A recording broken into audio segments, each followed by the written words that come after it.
রাসূল পাক সাল্লাল্লাহু আলাইহি সাল্লামের আমলে এবং তাদের অনুসারীদের আমলে এরকম রাষ্ট্রনায়কদেরকে দেখা যেত। তারেক রহমানকে নিয়ে বিতর্কিত মন্তব্য করেছেন যুবদল নেতা নয়ন। তিনি দাবি করেন, রাসূল সাল্লাল্লাহু আলাইহি ওয়াসাল্লামের আমলেও এমন রাষ্ট্রনায়ক দেখা যেত।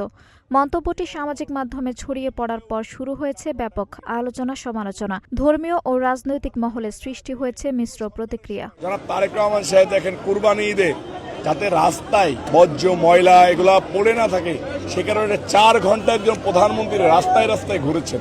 এটা একটা বিরল ঘটনা। আমি নিজেও 4 ঘন্টা ঘুরি না, আমি তো একজন কর্মী।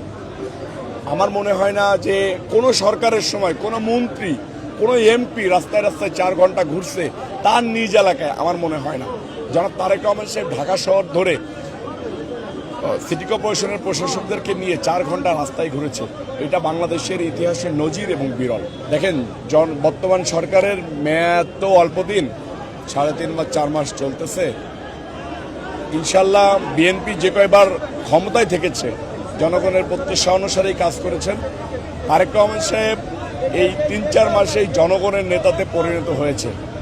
আমি কালকেই ফেসবুকে দেখতেছিলাম যে কয়েকটা অনলাইন মিডিয়া নিউজ করেছে যে রাসূল পাক সাল্লাল্লাহু আলাইহি সাল্লামের আমলে এবং তাদের অনুসারীদের আমলে এরকম রাষ্ট্রনায়কদেরকে দেখা যেত।